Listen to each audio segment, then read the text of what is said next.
Good morning. Ceremony has always been very important for human beings, from celebrating birthdays, anniversaries, marriages and funerals, to corroborees, Thanksgiving and the summer and winter solstice. Graduation day, I believe, falls into the same camp, marking that enormous life milestone, completing your degree. So congratulations to all of you on your graduation from UTS today. It was, in fact, 30 years ago this year that I was here in the tower receiving my Bachelor of Business. So what was happening 30 years ago? Well, for those of you who studied tourism, you'll of course know that 30 years ago, Paul Hogan was only just getting international fame for the "put another shrimp on the Barbie" ad. Apple had launched the Macintosh the year before, and no one had a handheld mobile phone, or if they did, it felt like a house brick. Nintendo was just released on US shores, and in Australia, the Seven Network launched that very important program, Neighbours. Bob Hawke was only 2 years into his 9-year stint as Prime Minister. Fancy, 9 years as a Prime Minister. That's unheard of today. And Mikhail Gorbachev became the Secretary General of the Soviet Communist Party. How the world has changed since then, except perhaps, of course, for Neighbours. The rate of change and the level of change is getting so much faster and greater, we now call it disruptive. And we are looking for business, government, community, and yes, society to be ready for it. And so it seems appropriate on this occasion to reflect on change and how to be both resilient to it and indeed thrive in sharing in it by sharing some of my own career and life experiences and learnings. As luck would have it, I came from an academic and career-oriented family. Both my parents had degrees and met at university after the war. My mother was an architect and my father an accountant. I was number 5 of 7 children, and my older siblings had all gone to university, and so of course I followed. I studied part-time, and my very first full-time job while I studied was as a superannuation clerk for MLC, for which I was paid the princely sum of $5,000 a year. Note, the type of work that I did was completely replaced by computers just a few years later. And that's a trend we're continuing to see today. My first graduate job, as Peter mentioned, was with Unilever. I was assistant brand manager for Rexona deodorant and Impulse. Having done well at university, I was self-assured, an intellectual snob really. I must have been just bloody awful to manage. I was in a hurry. I wanted it all: recognition, money, career path. And of course, down the track, marriage, children, probably have my own business. You get the drill. I very much planned my career. 3 years climbing the ranks at Unilever, then into financial services, where I would end up eventually spending 20 years. And then life, as it so often does, took over.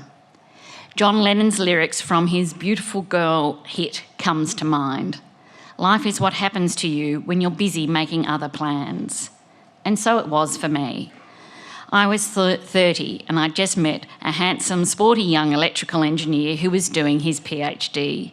We quickly fell madly in love when a routine blood test Mark had showed a high white cell count. Turned out he had chronic myeloid leukemia, which at that time only had a 20% survival rate for 3 years. Between us, we had 4 degrees and 2 university medals, and we really believed we could beat it. So we married 11 months after we'd met.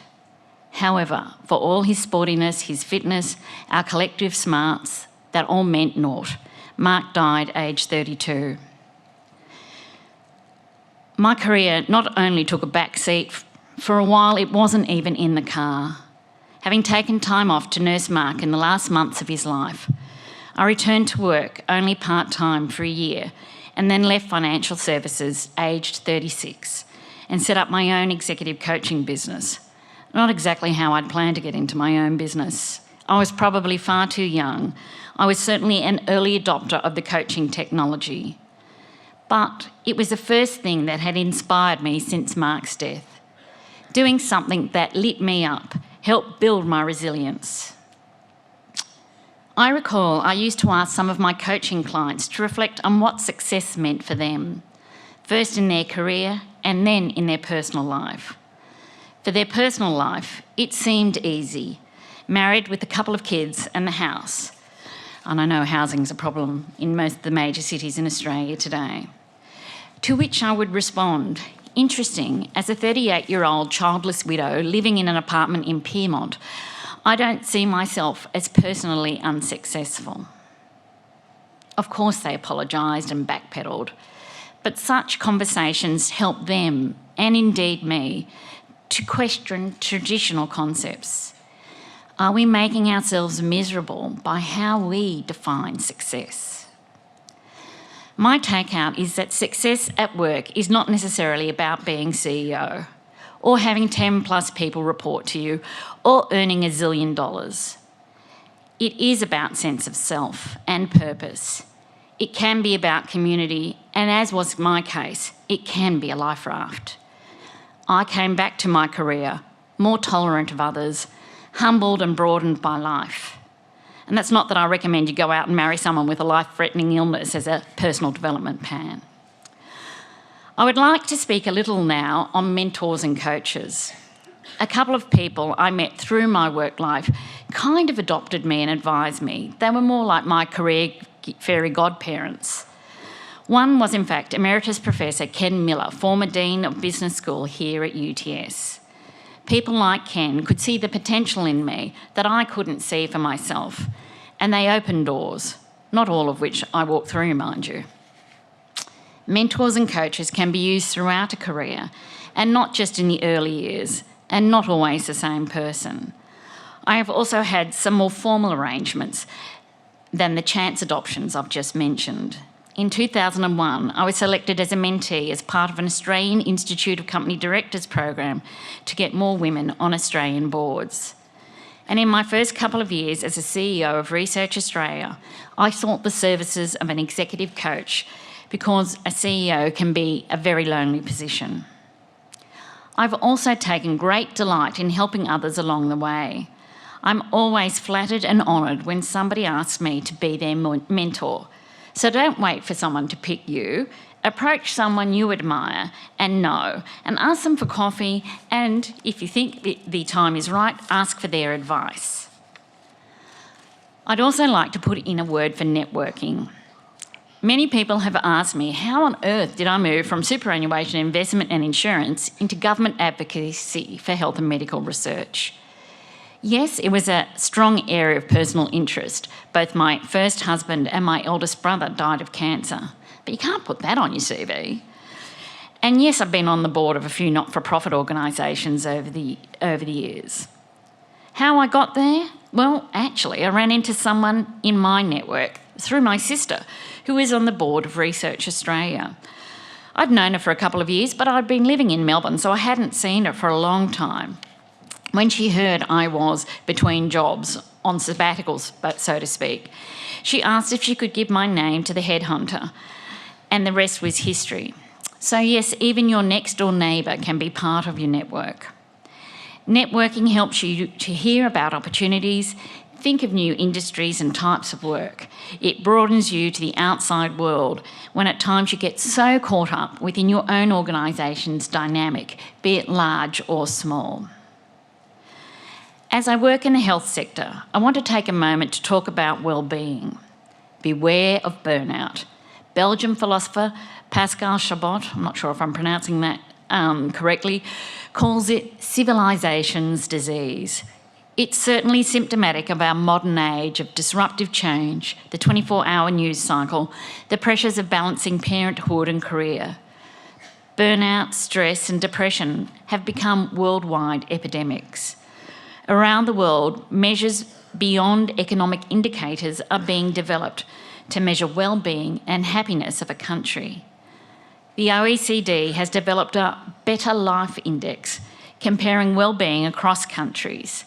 It declared Australia the world's happiest industrialised country in 2011, 2012 and 2013. Significantly, many world leaders are starting to recognise that well-being of their citizens depends more than just on a country's quarterly rate of growth, as important as that is. And it is this recognition that is leading to policy changes, shifts from not only focusing on job creation, but also family leave and flexible work arrangements that reduce stress and improve well-being.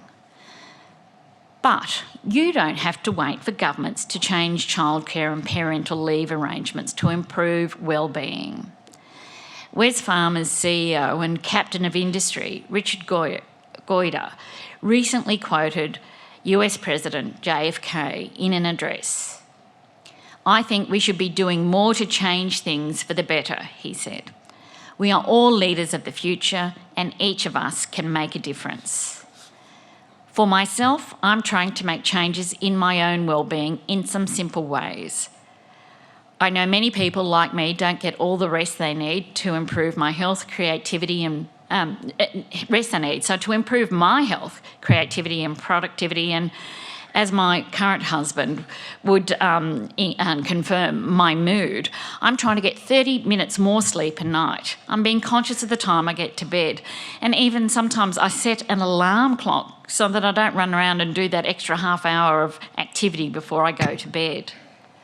Movement is also really important for avoiding chronic illnesses. Sitting is the new smoking. So about a year ago, I got a stand-up desk at work. So be the one who, in a sitting meeting, stands up for 10 minutes of it. I haven't been quite as successful as getting into meditation. I'm trying to meditate a few times a week for about 20 minutes, and I'm hoping to build that into a daily practice. On our last holiday, my husband and I locked our phones and iPads in the hotel safe and only allowed ourselves access to them for 1 hour a day. This is our attempt to de-stress and disconnect from the outside world. I notice on TED Talks there is a movement promoting phone-free weekends, a simple enough exercise for people to try. Well, that's enough about me. Back to you. What you graduates have learned in your degree is so much more than the content of your lectures and textbooks. Let's face it, with the rate of change, much of what you've learned will quickly be out of date. It is about learning to think, learning to study and research independently, learning to work in a team and developing and feeding your curiosity. All so important for you to flourish and even more important for the broader development of society. Congratulations again. May you thrive in your career and life endeavours. May you continue to develop your resilience and stamina, which you clearly must have had in spades to even complete a degree. And remember, we are all leaders of the future.